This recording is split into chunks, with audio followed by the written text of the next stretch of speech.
그리고 23장 7절까지 말씀을 함께 보겠습니다. 두 주 전에 말씀드린 것처럼 21장 그리고 24장은 다윗의 일반적인 이야기입니다. 기브온의 3년 기근과 그 해결에 관한 이야기가 있고, 24장은 제가 묵상하지 않고 그냥 덮겠습니다. 인구조사하고 재앙이 내렸다가 그쳐지는 이야기. 앞에 나오는 기근하고 사건만 달라지고 내용, 포맷은 똑같이 넘어가고 있습니다. 실수한 것, 회개하는 것, 다시 회복되는 것, 그 이야기고요. 이제 그 가운데 나오는 이야기가 블레셋과 싸움에 나섰던 사람들, 그리고 저 뒤쪽에 가면 다윗의 6명의 용사들 명단이 나옵니다. 그럼 그 정 가운데 있는 21장부터 24장 사이에 가장 가운데 있는 코어 있는 이야기가 다윗의 시입니다. 시편 18편을 그대로 가져오고, 그리고 다윗의 마지막 말이라고 불리는 1절에서 7절까지의 이야기가 오늘 우리가 함께 나눌 말씀입니다. 그래서 코어에 있는 이야기, 시편 18편의 이야기, 그리고 22장에 나오는 이야기와 다윗의 마지막 말이라고 하는 것은 별도로 떨어뜨려서 읽는 것이 아니라 사실은 가운데 붙여서 같이 읽어주는 것이 훨씬 더 좋습니다. 이제는 떨어지셨으니까 이야기해도 되겠죠. 조병호 목사라고 부총회장 나갔다가 4등해서 떨어지셨던데, 그분이 만든 책 중에 성경 일독하는 성경이 하나 있어요. 그게 책을 어떻게 구성을 해놨냐 하면 사무엘서부터 열왕기서까지 쭉 역사 순으로 책을 기록을 하다가 그 사이사이에 이 사건에서 이 시편이 지어졌습니다 라고 해서 거기다 시편을 껴놔요. 시편이나 잠언들을 껴놓습니다. 그리고 뒤에 나오는 것도 역사 순에 의해서 어떤 사건 사이사이에다가 서신서가 들어오도록 만들어 놓은 것이 있습니다. 그러니까 조병호 목사님이 그 책을 보면서 이렇게 묵상하는 것이 뭐냐 하면, 다윗의 시라고 하는 것은 뚝 떨어서 어느 산 속에 들어가서 수돈에서 나오는 것이 아니라 그의 삶 속에서 늘 불리워지고, 그의 고난 가운데서 불려지고, 그가 영광 가운데서 부르고 했던 그의 삶의 고백이더라라고 하는 거예요.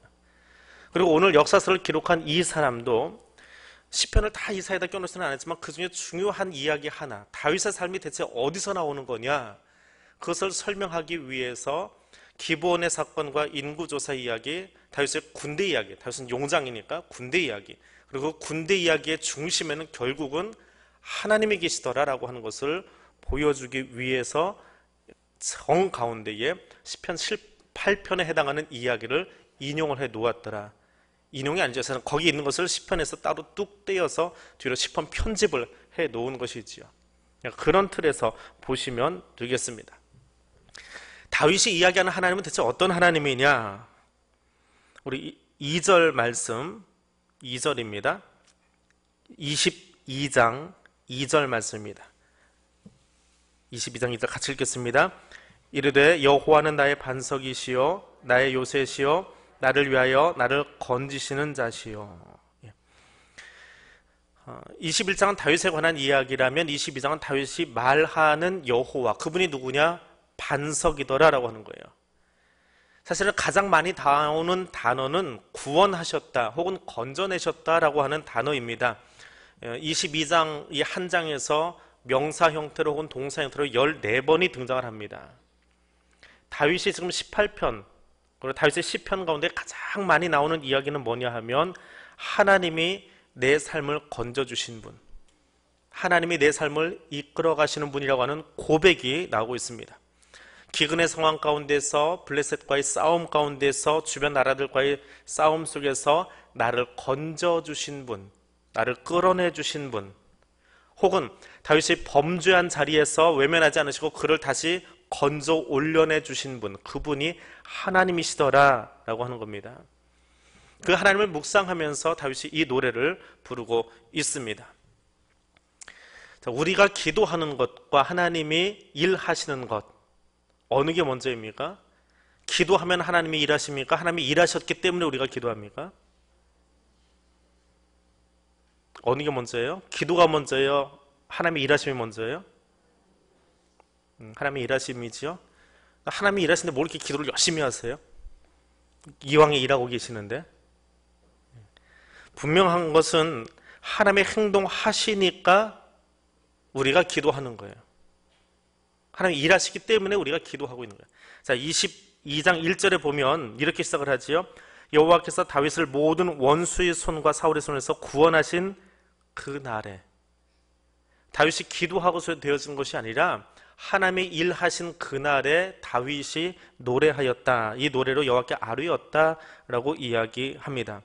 그 하나님은 대체 어떤 분이냐? 하나님은 나의 반석이고 요새이고 나를 건지시는 분이시고 나를 구원하신 분이시고, 그래서 내가 그분께 기도합니다라고 하는 것이 2절에서 4절까지 나오고 있습니다. 내가 열심히 일한 것이 아니라, 내 공로가 아니라, 나의 선함이 아니라 하나님의 선하심이 나를 구원하셨고 나를 세워주셨습니다라고 하는 것이 이 긴 시편 고백의 첫머리에 나오는 다윗의 이야기입니다. 다윗은 끊임없이 하나님을 신뢰하고 끊임없이 하나님을 의지하려고 했고, 하나님을 의지하기 때문에 끊임없이 하나님께 말을 거는 거예요. 내가 의지하는 사람한테 자꾸 말을 걸지요. 나와 상관없는 사람에게 말 걸지 않아요. 그래도 내가 의지가 될 만한 사람한테 자꾸 가서 이 일 어떻게 합니까? 당신은 이 일에 대해서 어떻게 생각합니까? 조언 좀 해주세요. 우리 사람과 사람과의 관계도 그렇잖아요. 내가 믿을 만한 사람에게 가서 끊임없이 말을 하잖아요. 기도를 가장 많이 하는 사람이 누구예요? 하나님을 가장 신뢰하는 사람. 그 사람이 기도를 많이 해요. 왜? 의지하는 만큼, 믿는 만큼, 힘드니까, 어려워서, 내 삶이 이해가 잘 안 돼서 어디 가야 돼요? 하나님을 믿지 못하니까 사람에게 가서 자꾸 조언을 구하는 거예요. 여기저기 돌아다니면서 말 만드는 거예요. 내가 만들려고 만드는 게 아니라 사람에게 해놓으면 말이 만들어지게 돼 있어요. 말을 안 만드는 가장 좋은 방법은요, 힘들고 어렵고 복잡하고 어선할수록 하나님께 가는 거예요. 다윗이 왜 그렇게 노래가 많아요? 시편이 많아요? 사람 의지하지 않고 그때마다 하나님한테 달려간 거예요. 좋아서 달려가고, 나빠서 달려가고, 수렁에 빠져서 달려가고, 전쟁을 앞에 놓고 달려가고, 쫓겨다니니까 달려가고, 압살롬이 쫓아오니까 달려가고, 기뻐서 달려가고, 끊임없이 하나님을 쫓아가는 이유, 시편이 그렇게 많이 나오는 이유는 하나님을 신뢰하기 때문에 그러는 거예요. 기도를 가장 많이 하는 사람, 말을 잘해서 기도의 용어가 좋아서가 아니라 하나님을 신뢰하는 만큼 기도하게 돼 있는 거예요. 그러니까 미주알 고주알 하나님께 다 이야기하는 거예요. 고자질도 하나님한테 하고, 응석도 하나님한테 부리고, 투정도 하나님한테 하고, 찬양도 하나님한테 하고요. 근데 그 하나님이 눈에 보이지 않고 믿기지 않으니까 누구한테 가요? 사람한테 가는 거예요. 믿을 만한 사람. 그러니까 어떻게 돼요? 그러다 보니까 교회 안에도 당이 지어지는 거예요. 믿을 만한 사람끼리 모이는 거예요. 자기들끼리 얘기하고, 자기들끼리 밥 먹고, 거기서 미주알 고주알 이야기하고, 말 만들어내고. 왜? 하나님 의지하지 않고 사람이 듬직하거든요. 그 사람이. 그러니까 꼭 그 옆에 가서 앉아있으려고 그러고, 그 사람하고 이야기하려고 하고, 그 사람하고만 밥 먹어야 내 속이 편하고, 다른 사람 앞에 가면 체할 것 같고. 왜 그래요? 하나님이 보이지 않는 거예요. 하나님을 의지한다라고 하는 것은 매 순간이에요. 예배의 순간만이 아니라 매 순간 그분 신뢰하는 만큼 달려가서 그 앞에 있는 거예요. 즐겁든지 슬프든지 우울하든지 행복하든지 상관없어요. 다 그분께 이야기하는 거예요. 그것이 다윗의 모습이에요. 근데 그 하나님이 보여요, 보이지 않아요? 오늘은 단순한 것만 물어보는데, 보여요, 보이지 않아요? 안 보여요. 보이지 않아요. 근데 보이지 아니하는 하나님을 뭔가 보이는 것처럼 이야기해야 되잖아요. 그래서 다윗이 골라낸 제일 첫 번째 단어가 뭐라고요? 첫 번째 제목. 어떤 하나님? 반석이신 하나님. 기도하고 나서 이 노래를 부르면서 제일 먼저 나온 단어가 반석이에요. 이 시편 가운데 5번이나 등장을 하는데, 반석은 하늘의 입장에서 보면 어디에 있어요? 가장 바닥에 있지요. 그렇죠? 하늘에 떠서 보면 제일 바닥에 있는 게 반석이죠. 그런데 사람의 입장에서 보면 반석은 어디 있어요? 내가 매일 딛고 살아요. 바닥이니까. 뭐 땅을 뚫고 들어가지 못하잖아요. 내가 삽으로 흙을 퍼내야 들어가는 거지. 내가 밟고 있는 땅이에요. 그러면 내 발과는 어디예요? 가장 가까운 거예요. 하나님은 나의 반석입니다. 왜 그렇게 묘사했을까요? 보이지 않는 그 하나님이 나와 가장 가까이 계시고 내가 더 이상 떨어지지 않도록 받쳐주는 든든한 버팀목이고, 눈에 보이지 않지만 반석은 어딜 가나 보여요. 그 돌멩이는 어디 가나 보이는 거예요. 우리 일상 속에 돌이 안 보이는 곳이 없어요. 어디든지 보여요. 하나님은 눈에 보이지 않지만 반석이라고 하는 한 물건을 통해서, 무생물이지만 그것을 통해서 하나님을 매 순간순간 보고 있는 거예요. 발견하고 있는 거예요. 그게 다윗의 고백이에요. 하나님은 눈에 보이지 않는 건 사실이에요. 그러나 보이지 아니하는 하나님을 반석이라고 하는 한 물체로 은유적으로 표현하면서 하나님은 늘 내 삶 속에 항상 함께 하십니다. 멀리 떨어지는 저 천상 위에 높고 높은 곳에 지고 지순하신 하나님이 아니라 거기도 계시지만 나와 함께 내가 발을 딛고 있는 여기 계시는 그분이십니다. 가장 가까운 곳에. 그래서 그분께 기도하는 거예요. 그 반석이신 하나님, 든든하고 힘이 있고 버티못되는 그런 느낌이 아니라, 다윗에게 반석은 앞에 있는 방금 이야기했던 그것도 맞아요. 그런데 또 하나의 하나님은 나와 늘 가까이 계시는, 가장 낮은 곳까지 오셔서 나와 함께 하시는 하나님이라는 거예요. 그분께 기도하는 거예요. 그랬더니 하나님이 어떻게 하세요? 기도에 응답해 주세요. 기도에 응답하시는 하나님. 그것이 두 번째 이야기예요. 다윗의 기도에 응답하시는 하나님, 환난 중에 하나님께 기도합니다. 4절에서 7절 말씀에, 그리고 8절에서 18절에 다윗의 기도를 듣고 건져주시는 하나님의 이야기가 나옵니다. 그래서 다윗은 하나님께 찬양해요. 다윗의 상황은 어떤 곳이냐? 피할 수 없는 재앙과 재해와 사냥꾼의 올무에 걸려버린 그런 짐승처럼 함정에 빠져 있는 것 같아요. 아무리 기도해도 하나님이 응답하시지 않는다면 기도할 힘이 안 나겠지요. 이제 하나님은 다윗이 기도할 때 그 기도를 듣고 어떻게 하셨어요? 강림하셨어요. 반석의 모양으로 여기 오셨어요. 아직 예수를 경험하지 않은 사람인데, 예수는 저 뒤에 자기 후손으로 오잖아요. 근데 다윗의 영성 속에는 그 하나님이 멀리 계신 분이 아니에요. 저 산 꼭대기에 하늘 위에 계신 분이 아니라 나의 삶 속에 찾아와 계신 분이에요. 기도했더니 그분이 거기 계시지 않고 내게 찾아오셨어요. 그리고 나에게 응답하려고 찾아오셨어요. 어떻게 응답해요? 막연하게 없는 것을 상상하려면 이게 잘 안 만들어져요. 그런데 성경을 가만히 들어보면 기도를 잘하는 방법이에요. 요즘 화요일날 수요일날 이성호 목사님 젊은 부부들 데리고 성경 공부하고 있는데, 기도 훈련하고 있는데, 기도를 가장 잘하는 방법은 뭐예요? 성경을 잘 읽는 거예요. 그게 기도를 가장 잘하는 방법이에요.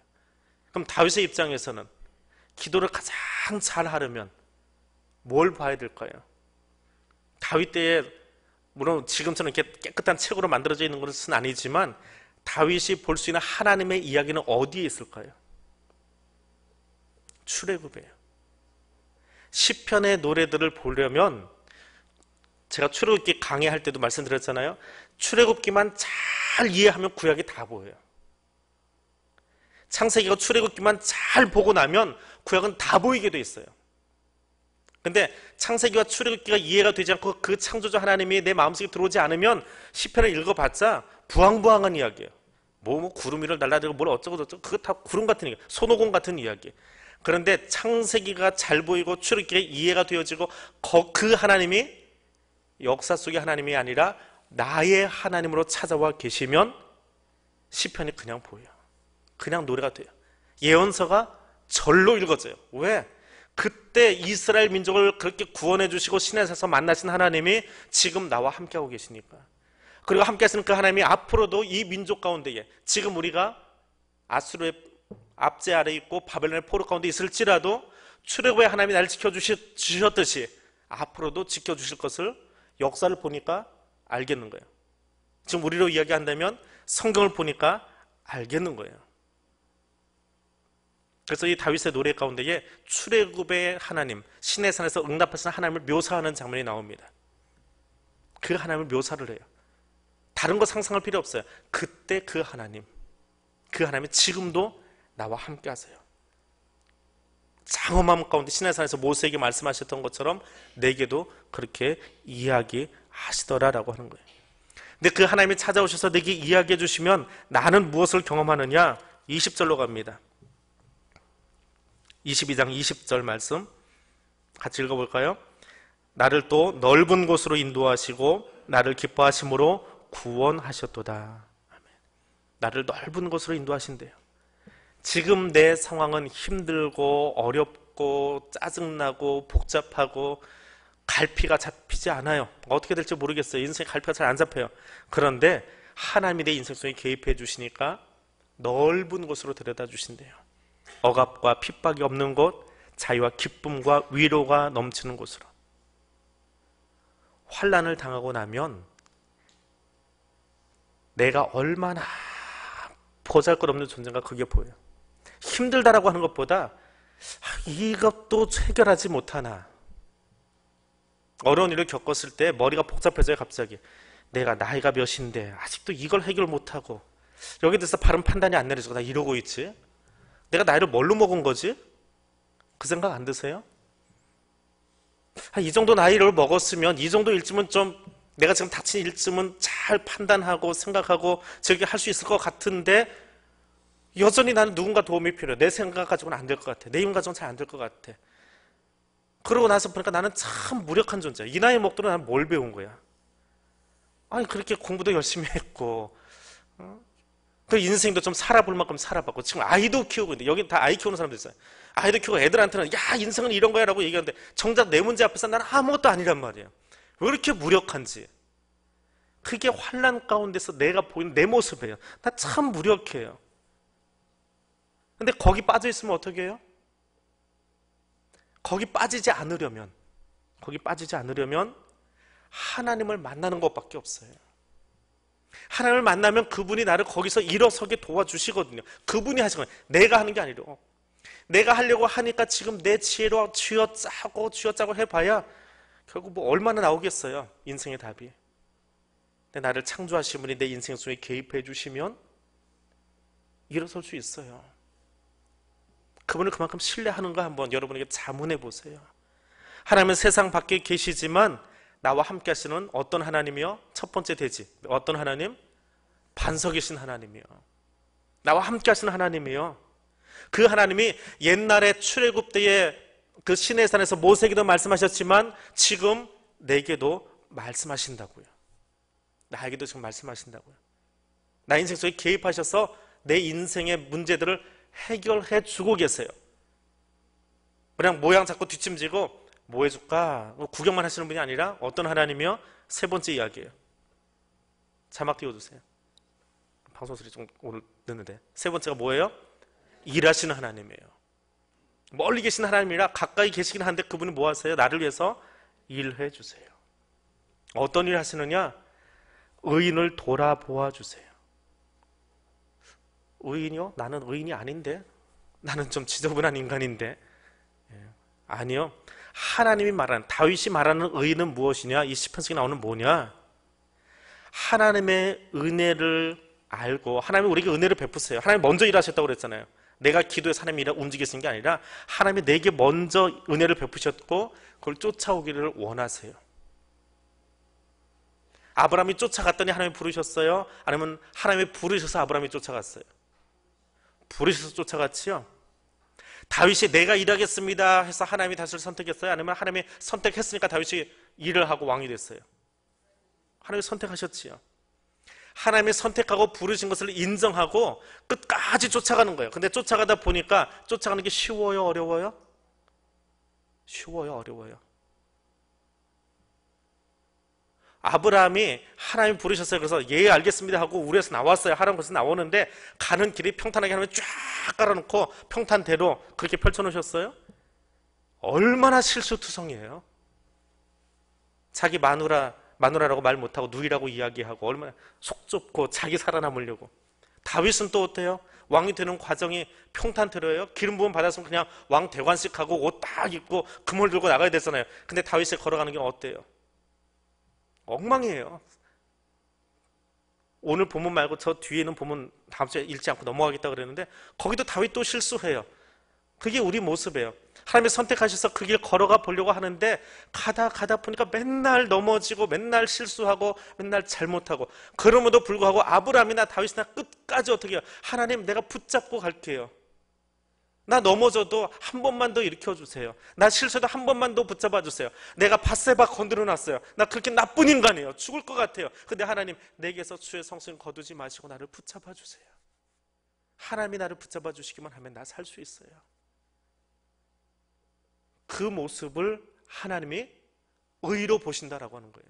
그 모습을 내가 도덕적으로 윤리적으로 깨끗해서, 아니면 신앙생활을 너무 반듯하게 잘해서 의인이라고 부르시는 것이 아니라 나는 한 것이 없어요. 그냥 하나님이 날 부르셨고 하나님 날 끌어내실 거야, 날 인도해 줄 거야, 날 구원하실 거야, 그거 믿고 순종하고 가는 그 자체.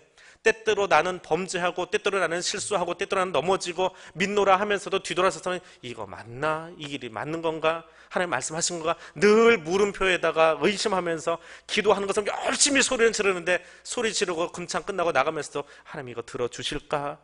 그러고 나가는 내 모습.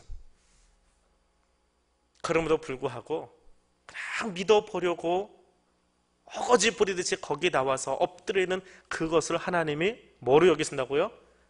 의로 여기신다고요. 은혜의 하나님을 발견하는 내 모습, 그것을 하나님이 의로움으로 보세요. 그 하나님이 다윗에게 승리를 안겨주시는 거예요. 다윗은 자신에게 힘을 주시고 승리를 주시는 그 하나님을 만나고 있습니다.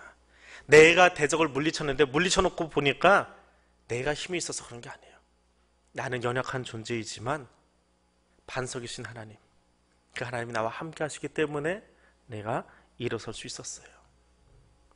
그래서 다윗은 22장 마지막에 이렇게 찬양합니다. 하나님 살아계시다. 하나님 살아계십니다. 살아계시다라고 하는 건 나와 함께 지금 여기서 숨쉬고 계시는 거예요. 나와 같이 계신 하나님. 그리고 그 하나님은 당신을 의지하는 자들에게 끝까지 구원과 승리의 은혜를 베풀어 주시는 하나님이에요. 잠깐이 아니고 영원토록. 그 하나님. 그리고 이 시편이 끝난 뒤에 23장, 오늘 우리가 읽은 본문에 마지막 이야기를 하나 더 넣어놓고 있습니다. 23장 1절에 이렇게 시작합니다. 이는 다윗의 마지막 말이라. 근데 유언은 아닙니다. 유언은 저 뒤에 나와요. 열왕기서에 나옵니다. 열왕기서를 설명하면서 다시 이야기 드리는데, 이건 유언이 아니에요. 이건 왕은 어떻게 살아야 되는가라고 하는 왕에 관한 이야기예요. 그리고 다음 주부터 해야 될 이야기, 그럼 왕들은 대체 어떻게 살았냐, 그거 하는 거예요. 그거 하려고 히브리 책으로 첫 번째 두루마리를 마무리하면서 마지막에 결론부를 쓰는데, 다윗은 이렇게 이상한 짓도 했어, 굳은 짓도 했어, 하나님을 원치 않는 인구조사도 해봤어, 전쟁도 잘했어. 근데 다윗은 고백해, 이건 내 힘이 아니라 하나님이 하신 거야. 이게 왕의 모습이야. 23장 1절에서 7절에 왕은 이렇게 사는 거야. 왕은 하나님을 의지하는 거야. 근데 뒤에 보니까 그럼 왕들은 어떻게 살았게? 그렇게 안 살았어요. 그 이야기 쓰는 거예요. 이 이야기대로 오늘 우리가 읽은 본문대로 잘 살아가는 왕들의 이야기가 아니라 정말 엉망으로 살아가는 이야기들이 나와요. 그걸 들으라는 거예요. FM은 여기 있는데 FM대로 못 사는 사람들의 이야기. 그래서 너희가 그것을 읽으면서 깨달으라는 거예요. 그 마지막 말에는 뭐가 있느냐, 하나님이 어떤 분이시느냐, 하나님이 어떤 일을 하시는가, 그 이야기를 하고 있는 거예요, 다윗이. 오늘 우리가 읽은 본문 속에 7절까지 있는 이야기를 간단하게 말씀드릴게요. 다윗은 이렇게 이야기합니다. 나는 없을지라도 하나님 일하신다라고 하는 거예요. 나 아니어도 하나님 일하세요. 하나님은 내가 아니어도 하나님이 계획하신 모든 일들을 다 이루시는 분이에요. 내가 일생 동안, 이 마지막 말을 하기까지 일생 동안 하나님께 쓰임받고 달려왔지만 내가 왕이 아니라 왕은 누구예요? 하나님이시다라고 하는 거예요. 그걸 인정하는 것이 진짜 이 땅의 왕이에요. 사람 왕은 하나님의 왕이심을 인정하면서 살아가는 거예요. 그래서 자신의 왕권을 강화하기 위해서 일하지 말라는 거예요. 자꾸 우리는 내 자리를 견고하게 하려고 살아갑니다. 내 입지를 견고하게 하려고 그래요. 그게 흐트러지면 못 견뎌해요. 자꾸 누군가 나를 흔들면 못 견뎌합니다. 왜 나한테 그 소리 하냐고, 왜 나를 자꾸 흔들어야 되냐고. 시간이 지나면 지날수록 내 삶의 연륜만큼 나를 거기다 더 견고하게 세워놓기를 원해요. 근데 그게 왕이 아니라는 거예요. 하나님이 왕이시다라는 거예요. 그래서 내 삶 속에서 끊임없이 하나님만 드러내고 하나님께만 영광 돌리는 것이, 그것이 왕의 모습이다. 그 이야기를 하면서 첫 번째 두루마리를 마치고 있습니다. 오늘 나는 어떤 고백을 하고 있습니까? 어떤 여배우의 이야기입니다. 이 여배우가 비가 내리는 날 장면을 찍고 있어요. 그런데 드라마 보신 분들 보면 배우들이 비 오는 장면 찍을 때 실제로 비 오는 날 안 찍는 건 아시지요? 이제 뭐 그 정도는 알고 계시지요? 날씨 화창한 날 살수차를 가지고, 물 뿌리는 차를 가지고 이렇게 물을 뿌려요. 그 배우한테만 물이 떨어지게 해놓고 그걸 찍는 거예요. 근데 이 여배우가 이제 그 물줄기를 맞으면서 거기에 서 있어요. 큐사인이 떨어지자마자 다 찍고 있는 거예요. 근데 밖은 어때요? 우중충한 찍으면 화면이 안 나와요. 아주 맑은 날이에요. 그래야 조명 없어도 물이 떨어지고 있으니까 밝은 장면이 잡힌다고요. 아주 화창한 어느 날, 배우는 그날도 맡겨진 배역에 의해서 물줄기를 맞으면서 거기서 감정을 다 잡고 감정이입을 하면서 찍고 있었어요. 근데 주변에 있는 스태프들은 어때요? 날이 얼마나 좋아요. 카메라가 돌아갈 거면 날이 너무 좋은 날이니까 그 날을 즐기면서 웃고 있는 거예요. 옆에서 신난다, 이 좋은 날. 그것도 재밌잖아요. 그 날 그냥 물 맞고 있는 그 여배우를 바라보면서 웃는 사람도 있고 감상하는 사람도 있고. 근데 여배우는 지금 어떻게 하고 있어야 돼요? 찍어야 되니까 감정이입을 해가지고 자기의 가장 슬펐던 순간, 가장 힘들었던 시간을 가슴에다 집어넣고 비를 맞으면서 울적해지는 거예요. 그 저쪽을 보니까 이 스태프들은 너무 좋아. 근데 그 순간에 쟤들은 다 저렇게 행복하게 사는데 나는 이게 뭐야? 감정이입이 너무 잘 된 거예요. 쟤들은 저렇게 행복한데 나는 왜 이러고 살고 있지? 나는 이 비 맞고 지금 뭐 하는 거지? 하면서 눈물이 펑펑 쏟아지더래요. 그 순간에 얼마나 잘 찍혔어요. 이제 어떤 소리가 나오면 돼요? 뭔 큐예요, 큐는. 컷이 나와야지. 잘 찍었으니까 컷하고 감독이 말하니까 순식간에 어떻게 돼요? 그렇게 내리던 그 살수차가 물을 탁 잠궈버려요. 비가 그쳐버렸어요. 그때 이 여배우가 하는 고백이에요. 아, 비가 오는 우울한 날에도, 슬픔이 있고 낙담 중에 있어도 하나님이 컷하시면 그친다는 거예요. 하나님이 컷해주시면 돼요. 하나님이 그만하시면 끝나는 거예요. 아무리 깊은 수렁 속에 있어도, 아무리 깊은 슬픔 가운데 있어도 하나님이 컷해주시면 되더라라고 하는 거예요. 실패한 자리, 낙심한 자리, 거기서 내 부족함을 깨닫고 엎드리면 누가 컷해주세요?